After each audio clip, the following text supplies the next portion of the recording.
The entire bar erupted in laughter when the small man was shoved against the wooden counter. Roughly 50 people laughed simultaneously.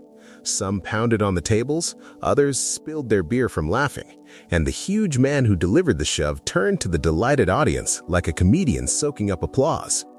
The small Asian man regained his balance by grabbing the edge of the counter, silently adjusted his rumpled jacket, and turned to the aggressor with the absolute composure of a man who had experienced such situations countless times in his life.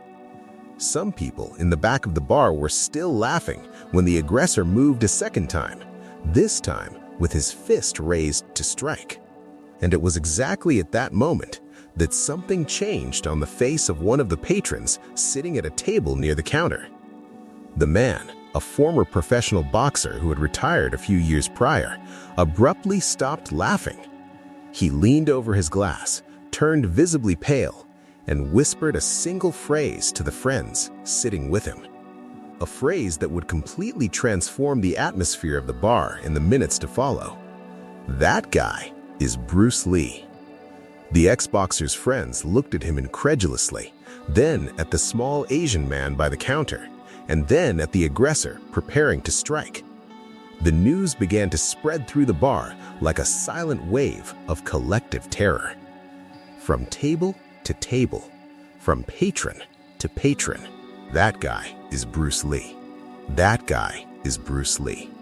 The very same small Asian man they were just laughing at, the one the giant had just shoved against the counter, was Bruce Lee.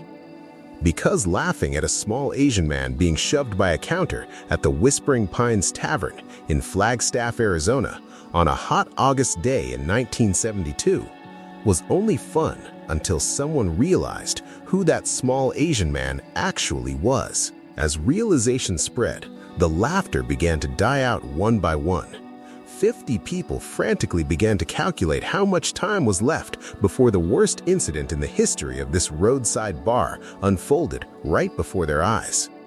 The aggressor, and the icon the aggressor's name, was Roger Tate Brennan, 38 years old, 2 meters tall, 6'7", and 168 kg, 370 lbs. By day, he was a volunteer firefighter in Flagstaff. By night, a chronic bar bully. Over the years, Roger had developed a specific habit of humiliating any patron smaller than him. His ritual was always the same. He would walk up to his chosen victim, forcefully shove them against the nearest surface, and then gather the laughter of the other patrons, enjoying the entertainment. Roger firmly believed he had created a foolproof system because, across hundreds of shoves over the years, not a single victim had ever managed to put up a real fight. Some left humiliated, others simply accepted the degradation, but no one had ever shown the ability to strike back. Bruce Lee was in Flagstaff for entirely legitimate reasons. It was August 1972, and Bruce was 31 years old. He was driving from Los Angeles to Dallas, Texas, where he had a meeting scheduled with an independent producer regarding potential film projects. He decided to take a road trip to enjoy the landscapes of the American Southwest, stopping in small towns to rest and eat. In Flagstaff, he stopped for lunch. The Whispering Pines Tavern had been recommended to him by a manager at a nearby gas station as the liveliest place in town for a quick bite. Bruce suspected nothing. He entered the bar in casual everyday clothes, black trousers, a navy blue shirt, and a light jacket. He sat at the counter, ordered a sandwich and a glass of water, and calmly scanned the bar while waiting for his food. It was during this quiet wait that Roger Tate Brennan noticed him. A small Asian man who seemed completely unsuspecting was the perfect victim for his ritual. Roger made discreet signs to his buddies at neighboring tables, silently signaling that the afternoon humiliation was about to begin. He got up from his table, walked slowly across the bar, building tense anticipation among the patrons who already knew the pattern. He approached Bruce from behind and executed his signature shove. The push was strong enough to throw Bruce against the wooden counter with noticeable force. The entire bar instantly erupted in laughter. Roger turned to collect the cheers, just as he always did. But Bruce, still leaning against the counter, silently adjusted his jacket and calmly turned to face his aggressor. The confrontation Bruce assessed the situation in 3 seconds. He recognized that Roger was a typical bar bully with significant physical superiority. He also understood that the collective laughter of the other patrons complicated the situation. Any physical reaction on his part might be perceived by a hostile audience as unjustified aggression. But Bruce also realized something crucial. Roger was not a truly dangerous opponent. He was just a large man accustomed to victims who didn't fight back. Bruce knew he needed to neutralize the threat in a way that clearly demonstrated dominance without causing excessive damage or causing a scene that would ruin the rest of his trip. It was at this exact moment that the former boxer at the neighboring table recognized Bruce. The ex-boxer, named Sammy Donovan, had fought professionally for 15 years before retiring. 2 years prior, he had seen Bruce at private demonstrations in Los Angeles and had a deep understanding of the small Asian man's real capabilities. Sammy instantly turned pale upon recognizing him, whispering the phrase that changed everything. Roger, completely unaware of the realization sweeping the bar, moved on Bruce a second time, this time with his fist raised. He thought he would continue his usual sequence of humiliation. Bruce waited patiently until the last possible split second, and then executed a movement that showed everyone who he truly was. With an almost imperceptible movement of his head, Bruce slipped his torso 15 cm 6 to the side.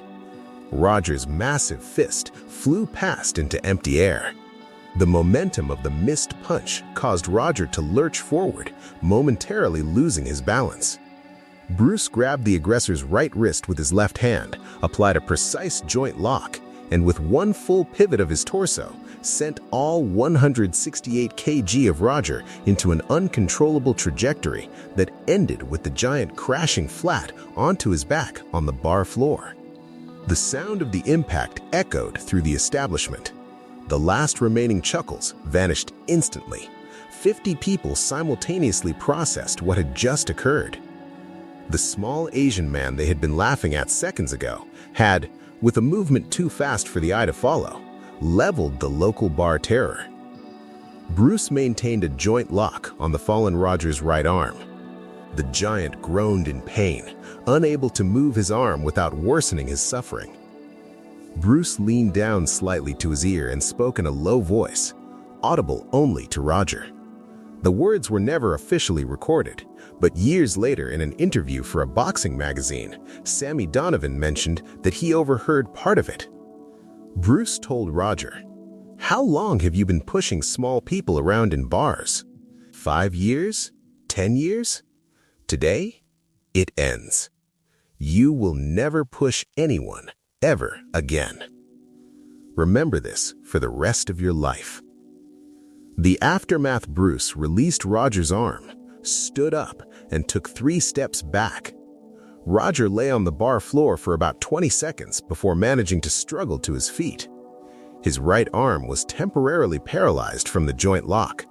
Completely humiliated in front of 50 witnesses who just a minute ago were laughing with him rather than at him, the giant stumbled out of the bar without saying a word. Then, something remarkable happened.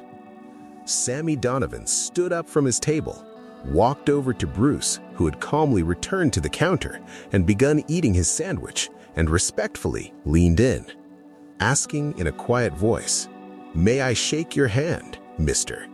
Lee?" Bruce smiled and extended his hand. Sammy shook it with absolute reverence. The rest of the patrons, finally realizing they had just witnessed Bruce Lee in action, began to spontaneously applaud. The applause swelled into an ovation that lasted for about 2 minutes. Bruce finished his sandwich while the patrons watched him with respectful admiration. A few customers approached to ask for an autograph. Bruce politely accommodated everyone, signing paper napkins and small cards provided by the fans. He paid his bill, left a generous tip for the waitress, and walked out of the bar to continue his journey to Texas. Roger Tate Brennan never returned to the Whispering Pines. Regulars mentioned seeing him a few times at other establishments in the area in the following months, but his behavior was completely different. The habit of shoving smaller people had vanished entirely. Roger still drank in bars occasionally, but he sat silently and alone at the back tables, avoiding eye contact with anyone. His right arm fully recovered its mobility after 3 weeks, but something in his personality was permanently altered by the experience. He took the secret of what Bruce whispered to him to his grave in 1989, having never shoved another small person for the final 17 years of his life. Bruce Lee continued his trip to Texas, completed his meeting with the producer, and returned to Los Angeles. He never publicly spoke about what happened at the Whispering Pines Tavern. He didn't tell his wife Linda, he didn't tell his students, and he never mentioned it in any interview for the rest of his life. But Sammy Donovan kept the story alive for the rest of his days. He continued to frequent the tavern for another 15 years until the bar finally closed its doors in 1987. In every conversation with new patrons over those 15 years, whenever martial arts came up, Sammy told the exact same story. The core truth of the story revealed a fundamental truth that extends far beyond a specific bar fight. People very frequently judge others by their physical size, superficial appearance, and how they initially react to aggression. These superficial assessments are almost always wrong. The most dangerous person in any bar in the world is often the one who looks the least dangerous, while the most harmless is usually the one who looks the most threatening. In a matter of minutes on an August day in 1972, a small Asian man showed 50 people that laughing at a bully's aggression against a seemingly defenseless victim is a gamble. You always run the deep risk of discovering that the defenseless victim is actually the only person in the room capable of rewriting the fate of everyone present.